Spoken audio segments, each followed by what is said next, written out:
All right, now you've had this business how long? We just celebrated 1 year. 1 year. Now, how long did it take you to start making a profit? We will see. We have not yet crossed that threshold. You haven't crossed the threshold. This actually might be the first month, right now, May, right. Where we will have our first on the books showing a profit. Of course, that does not pay back all the startup costs yet. No. But as far as our pace, we are at a very healthy level right now, and about 2 years ahead of what I projected. So you feel like it's moving on. And I think for all our people listening, they're starting businesses. Mm-hmm. Some are thinking about starting businesses. Yeah. So you're saying to these people, maybe you can have a business that will make money the first month, but that's almost never done, right? Almost never, yes. I've never had a business that made money immediately. Mm-hmm. It takes time. It does. And you've got to go into that business understanding that.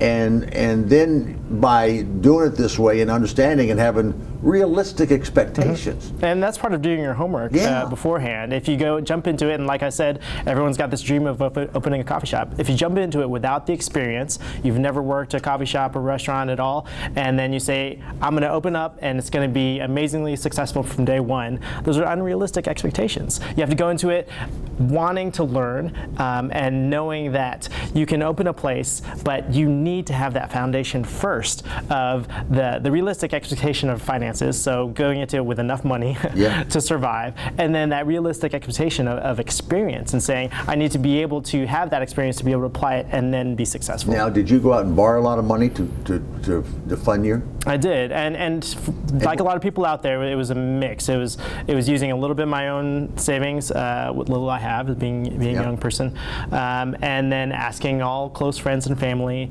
and then asking other acquaintances outside that circle for small loans as well.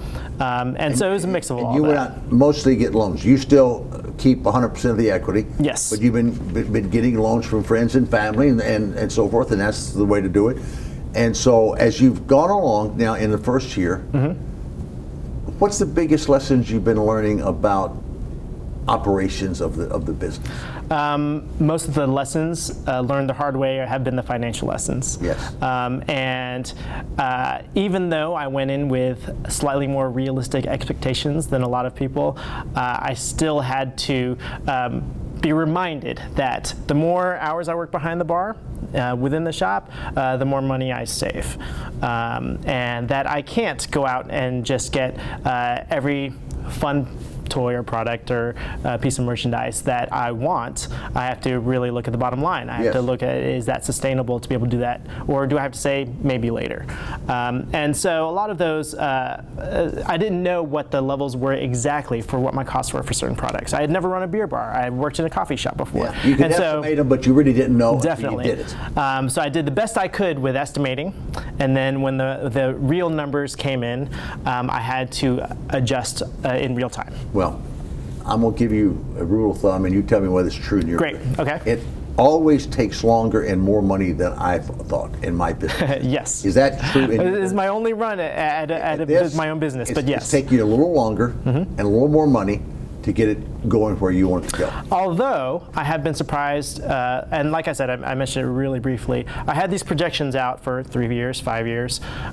We are right now at kind of a level of sales, of customer flow, that I did not expect for another couple of years. So we actually have been a lot more successful in the customer side and generating popularity for our small store than I had ever expected. All right. How do you get customers?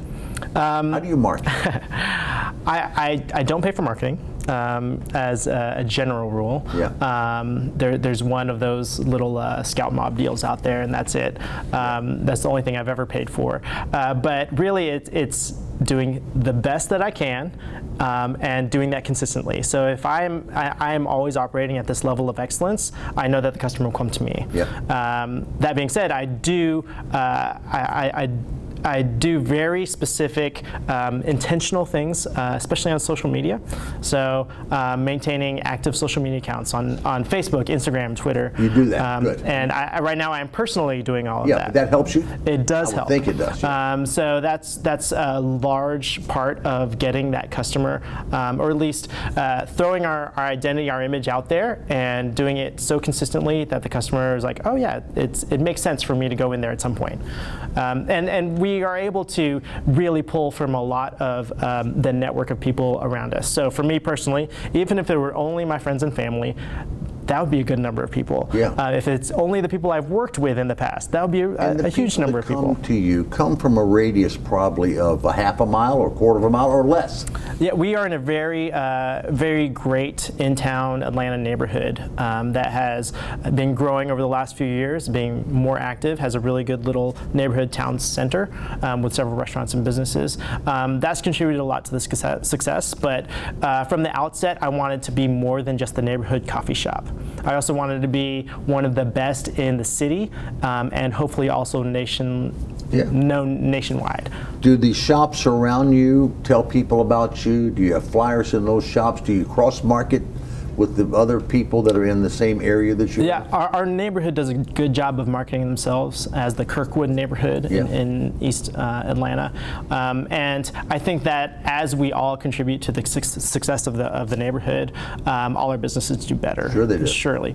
But I also try to, of course, market my own place. So, and I don't think I've even said, the name of my place is Taproom Coffee. Taproom Coffee. Yes. Now, can our people go on the website and kind of get a look at Taproom Coffee? Oh yeah, it's just taproomcoffee.com. Taproomcoffee.com. Go. On any social media platform, we are at Taproom Coffee.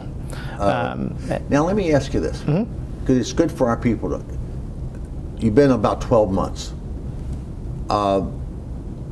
From the first month to the 12th month, do you see small gains each month, 5%, 10%? Give me some feel, and our people some feel about what they should expect, maybe, or what happened to you. Yeah, that's probably very specific to different industries. Yeah. My personal experience right now is month to month. It's a very small 1 to 2% increase. Each month, okay. But then that of course builds. So looking at this month and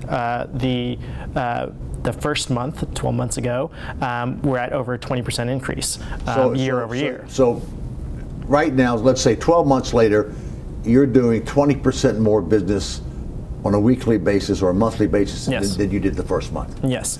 And as long as you see yourself growing, you've got probably a viable business. Yes. And it's just a matter and I would think for a while, your acceleration would increase because of the multiples of people that tell other people. And that is true. We see that happening. The more we get popular, it seems like it's this exponential growth of our customer base. And I do expect that growth to continue. At some point it will plateau, but I don't think we're anywhere near that yet. I don't think you are either. Now, is the dream to get this one going and get this model going and to open another? I would say, oddly enough, the long-term dream has nothing to do with this shop. It really is to be with my wife and kids, maybe in another country. We are world travelers, and we met doing English teaching in Thailand. We've lived in Turkey together. We both have lived in other countries. 2 of my kids were born in Uganda, and so very much we are world citizens. And I think the long-term goal is maybe to live somewhere else. And I think that the short-term goal, though, can contribute to that. So business-wise, I would love to see us have a third location. Maybe it's in Atlanta, maybe it's elsewhere.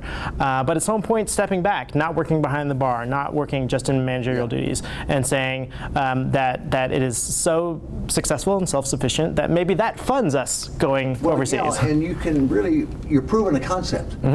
You know, Starbucks and others proved a coffee concept, and then they added stuff around it. Yes. But you're starting with, which not many people have done, something unique. It's coffee and it's beer and wine. And it makes a lot of sense. And you prove concept, then you can hire other people to run your place. Yeah. And you can do your travel, or you can open more, and so forth. going in, sticking with the idea of the concept, I think that has been one of the factors of our success so far, is this solid concept in the marrying of coffee and beer. It's in the name, Taproom Coffee. It's in our logo, if you look at our logo. It's in the physical appearance of the shop. We actually have our beer tap tower where we get our draft beer from. Our 12 lines of draft beer come out of an old espresso machine. And so there's all these elements that marry together the coffee and beer, and doing it in such a solid way that that other companies have only kind of hinted at, scratched at, but not put at the center of their identity. I think it's great. You're learning something every day, aren't you? Definitely, every day. And you're learning because you're doing it. And I think that's so important. To start a new business, you cannot hire somebody else to start your new business. Yes. You've got to figure it out and make it work. But I think the concept sounds great. And it's fun more than anything. I'd say I get to work. I have the pleasure and privilege of working in an industry where I get to drink coffee every day, and that's my business. I get to drink beer with people every day, and that's my business. And you have relationships. You build relationships and friendships, and the same people come in and they enjoy the community that you've established there, and that just kind of morphs and grows. And, and it's a story of most every business that's ever made it started just like you started. And that's what you go through, the learning process, and then I bet you're a lot smarter today than you were 12 months ago. Definitely. And you know what? You're going to be a lot smarter 12 months from now than you are today. That's the hope. Because the whole training and the whole learning just happens.